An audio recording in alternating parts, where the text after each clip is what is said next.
Hey guys, Love Joe here from Market Makers University, and today we're going to talk about the right lot sizes. We're going to explain to you exactly how to determine the size of your trade when it comes to trading the Forex markets. This is one of the common questions that I get from a lot of traders, especially a lot of brand new traders, and not being able to choose the proper lot size is one of the biggest reasons that a lot of traders blow their accounts. So in this video, I'm going to be telling you and showing you exactly step by step what you need to do in order to choose the correct lot size when it comes to your trades, when it comes to the Forex market. I'm not going to be going into gold or XAU USD for those of you that trade gold in this video. I'm going to save that for a separate video because things are a little bit different, so that does deserve a completely separate video. In this video, I'm going to be talking specifically about the Forex market. So if you're somewhat brand new and you want to understand how to use a methodical rules-based approach when it comes to your lot size, this is the video that you're going to want to watch. So as always, hit the like button as we roll the intro, and let's go ahead and get started.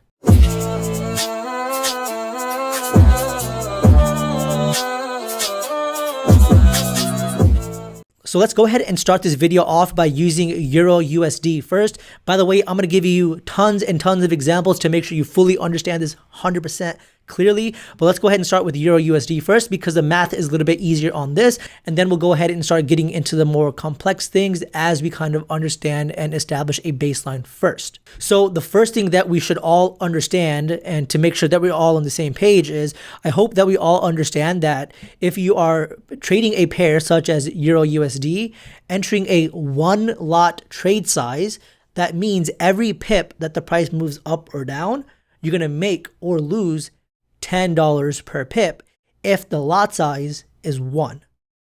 So if you have a lot size of 0.5, that means for this pair, you're going to make or lose $5 per pip. I'm not going to go too much into this in this video because that's not what this video is about. I do have other videos that I've made that explain the lot size and how to calculate mini lots and all that stuff. But in this video, I'm going to show you how to calculate the actual size that you need to choose for any single trade that you actually enter. So let's just say, for example, that that your account size is $5,000. So you have a $5,000 account size. Let's just say that's in US dollars. And let's say you want to enter a trade, right? Let's just say you want to enter a trade on like Euro USD, for example, right? So let's say you entered a trade here, right here. I guess like let's just say you looked at the zone and you want to enter a buy off of this. And then let's just say you wanted to put like let's just choose like a 20 pip stop loss. Let me go ahead and actually change that to 20 pips. So 20 pip stop loss, and you kind of see that right here, 20 pips. So we know that our entry is at right here 1.02400, and 20 pips below that would be 1.02200, which of course is a 20 pip difference, which is represented by this 20 pip stop loss. So the first thing as traders we need to establish is, whenever we're trying to determine the lot size that we need to use on a specific trade, the first thing we must establish every single time, 100% of the time, is how far down, how far away are we wanting to put our stop loss? That's the very first thing in order to calculate the actual lot size. So in this case, let's say our stop loss is 20 pips. And let's say, for example, that on this trade, let's say we're wanting to risk 2% of our account on this trade. So math wizards that are watching this video, what is 2% of $5,000? Get your little handy dandy calculator, TI-84 or whatever out, and we'll kind of see that 2% of 5,000 is $100. So we're wanting to risk $100 if we get the trade wrong. So this means if the trade goes against us by 20 pips, we're okay with losing 2% of our account, which is losing $100. Because remember, our whole account is $5,000, and we're willing to risk 2% of that on this specific trade. So now let's kind of talk about the lot sizes. And remember, guys, earlier I mentioned that one lot is equal to $10 per pip. Therefore, if the price goes against us not by 20 pips, let's say the price goes against us by 1 pip, how much money are we down? We're down $10 because it only moved by 1 pip. So what happens if the price moves down by 10 pips? Remember, each pip is worth $10, right? So if the price goes against us by 10 pips, 10 times $10 is $100. So that means we're down $100. And if the price continues to go against us by 20 pips, which is what our stop loss is, that means we would have lost 10 times 20 pips. We would have lost $200. So let me kind of write this down here. We would have lost $200. So follow me. I'm not going to label any of this stuff. Just follow what I'm talking about. So we would have lost $200 on this trade if our trade size, if our lot size was one lot. So the question I need to ask you is the lot size of one lot accurate in order for us to lose 2% of our account for this trade? No, because we're only willing to lose $100. And one lot, we would have lost $200. And I'm using these simple, round, easy numbers to illustrate that must mean in order for us to lose $100 instead of 200, our lot size must be half of that. So in order for us to do the accurate trade size, the trade size should be half of a lot, or 0.5 lots, which is going to be equivalent to $5 per pip. So this is what our lot size must be in order for us to only risk 2% of our account. So in other words, one could simply just imagine, and a lot of people probably thinking about, okay, so simply put, we're just taking the account size, multiplying it by the percentage that we're trying to risk, and then dividing it by the number of pips. Or in other words, $5,000 times 0.02 divided by 20 pips, which gives us what we just got, which is $5 per pip. And we can kind of just translate that into the lot size, right? Because we know $5 per pip is half of a lot. Now, instead of having to kind of manually do all this math every time we want to enter a trade, there's actually a better way that we do it. And we use what's called a position size calculator. So let me kind of explain this. So there are many position size calculators everywhere on the internet. So you just Google position size calculator and find the one that you like the most. And I'll just use the first one right here. And this is how we would do this. So let me kind of explain, going back to here, how we would put these numbers into the calculator to determine the lot size for any single trade that we enter. So let me kind of explain this. So first things first, you must always choose, very important, make sure you always choose the actual currency pair that you are trading. It's very important that you must choose the pair that you are trading. And I'm going to explain this in a little bit, why that's important. Next thing, choose the actual currency of your account. Next, choose the account size. So this is the amount of money that's in your account. So in this case, we determined that our account size is $5,000. And the next thing we determined together is how much money are we willing to risk on this trade? We said it right here. We're just willing to risk 2% of our account. So we would do 2. We're willing to risk, this is notated in percentage right here. We're willing to risk 2%. Just know you can always swap this with money. So you can say, I'm willing to risk X amount of dollars, right? So I'm willing to risk $100, right? But let's just kind of stick with the percentage. I'm willing to risk 2%. And as I mentioned earlier, it is a requirement if you're doing proper money management to determine how far you want your stop loss to be.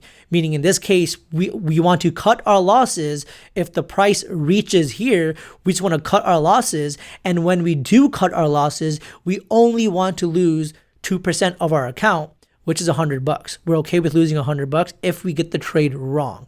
So we would plug that number here and we would put 20 pips. The trade size, you would leave this alone. So now we just simply hit calculate and bam, you'll get the same exact thing that we got, right? Here, we're going to lose $100 if we get the trade wrong.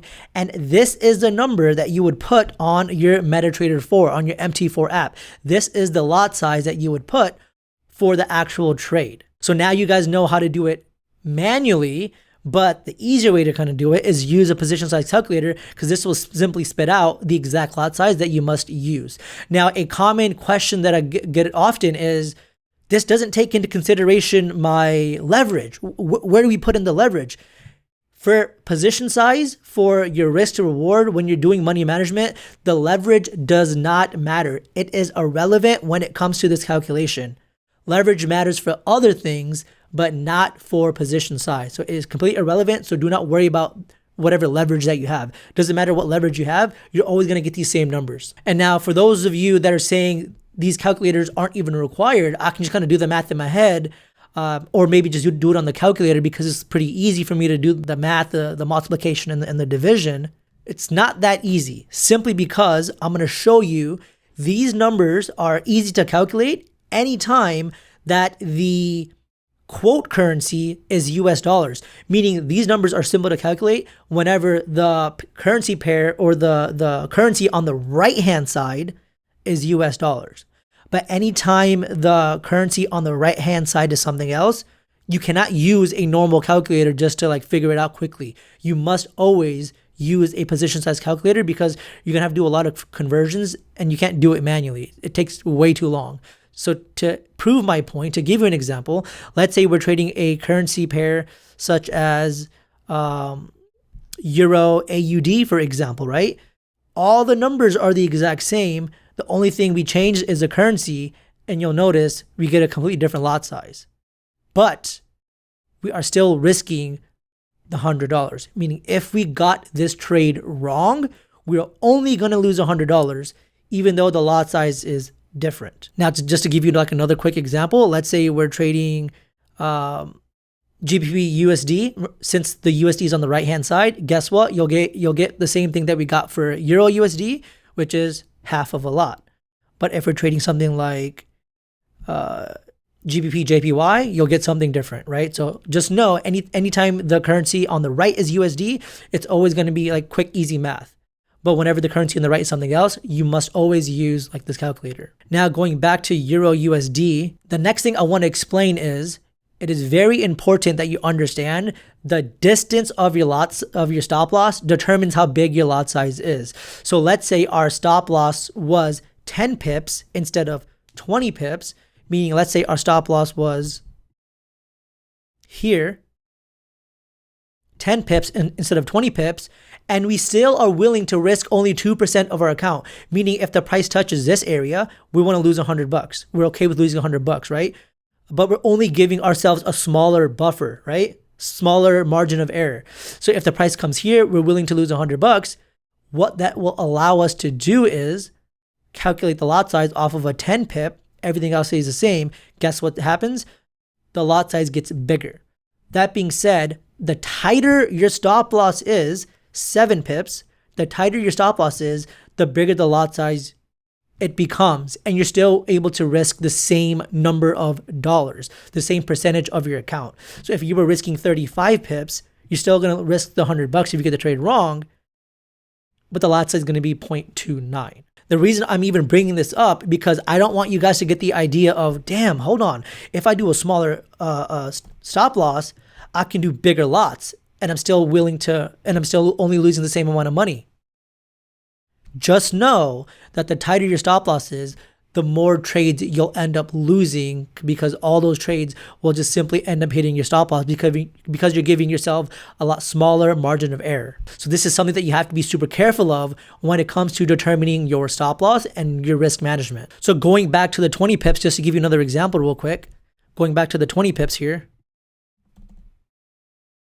Let's say our account size wasn't 5,000. Let's say our account size, let's say we made some money during the month. Let's say our account size is now $7,245. You must, in order for you to use an actual rules-based approach, you must always write down the exact account size of your account at the time of the trade. So in this case, let's say our account grew and we want to risk 2% on that trade. And let's say we're willing to risk 20 pips in terms of the stop loss. Now, instead of the half of a lot trade, since our account is a little bit bigger, the lot size will increase as well. And 2% of this number is this. So essentially, the bigger that you grow your account, 2% will give you a bigger amount of money that you're risking, which allows you to do a bigger lot size. Let's say you had a $47,000 account, risking 2% off of 20 pip stop loss, you're able to do a bigger lot size and you're risking 2% of this number. So now just to give you an example on like a different pair, let's do GBPJPY real quick. Even though the pips are notated differently, it's the same concept, right? So if you want to enter a short, let's say you want to enter a sell, and you want to do, let's say, a 40 pip stop loss. Let's say you're on the 4-hour chart, and let me get that sell tool. Let's say you want to enter a sell here, and you want to have a, let's just say a 52 pip stop loss, and let's say your take profit is somewhere here. In this case, trading GBPJPY, let's say your account is $12,000 and you're trading GBPJPY, and our stop loss is 52.7 pips. 52.7 pips. And let's say in this case, we're willing to risk only 1% on this trade, right? Leave this how it is. Make sure all the other parameters are correct, and you hit calculate. This is the lot size that we'll use in order to enter this trade. Notice that allows us to lose only 120 bucks if the price hits our stop loss. So to be clear, what you would put on MetaTrader 4 is you would put this gray number as the entry, 162.014. You would put your stop loss at 162.541. And for the actual lot size on MetaTrader 4, you would put 0.3 lots. So in this case, you're willing to lose 120 bucks if you get the trade wrong. But if you get the trade right, you're willing to make 1.45x about the money that you're willing to lose. So essentially, your upside on this trade would be 120 times 1.45, which will get you around $174 in terms of profit. Now, to wrap things up, I'm going to ask you guys a question. I'm going to do a quick little scenario, and I want you to type the answer in the comments. But let's say you were trading USD JPY. Let's say you entered a sell. Let's say you wanted to enter a short going in the down direction. And let's say your stop loss was, let's say it was 45.9 pips. And let's say your take profit was 287.5 pips. And let's also assume your account size was something like $17,490. And let's say you wanted to risk 0.5%, meaning not even 1%, but even smaller than that. You want to risk just 0.5%, so 0.5%. Based on these parameters, what would be the lot size for this setup? Use any position size calculator and figure out, based on your account size of 17,490, risking 0.5% based on a 45.9 pip stop loss, what will the lot size be? How much money will you lose if you get the trade wrong? And for those of you that are feeling frisky, how much money will you make if you get this trade right? So go ahead and put those in the comment section below, and let me see what you guys get. Remember, the amount of money that you're going to lose if you get the trade wrong, the risk to reward tells you how much money you'll make if you get that trade right. So if you lose $100 if you get the trade wrong, you're going to make 6.26 times the $100 if you get the trade right. That's what the risk to reward ratio means. So calculate that based on the actual parameters that I put down here for you. Now, I'm not going to go into gold on this video because gold is a little bit different, but I will be putting out a video regarding how to calculate lot size and your position size on gold in a different video. So definitely be on the lookout for that for those of you that do trade gold. Now, one final note on anything that you trade, just know that the higher percentage that you risk of the actual account, the more you have the potential of going into drawdown. So most people don't advise trading 20% of your account on one single trade or trading 10% of your whole account on one single trade. Most professional traders trade generally 1 to 3% on any given trade. So take that how you will. Just understand the higher that you risk, 10%, 20%, 30%, you're putting yourself in a very dangerous situation if that trade does go wrong. Yes, you'll be able to trade a lot bigger lot size, but the downside, if you get the trade wrong, that can be very devastating for your account, and which is the reason why most people blow their accounts. 1 or 2 trades wrong with crazy big lot sizes and not using proper risk management correctly causes people to completely blow their accounts within maybe like a month or 2 or 3 months. If you're guilty of that, I'm not going to judge you. Just make sure that doesn't happen to you going forward, and hopefully that allows you to use an actual rules-based approach to help your trading account grow. That being said, I don't really have anything else for you, so I'll catch you guys in the next video. If you haven't hit the like button, definitely hit the like button. And for those of you that are not subscribed, feel free to subscribe. It's free. Catch you guys next time.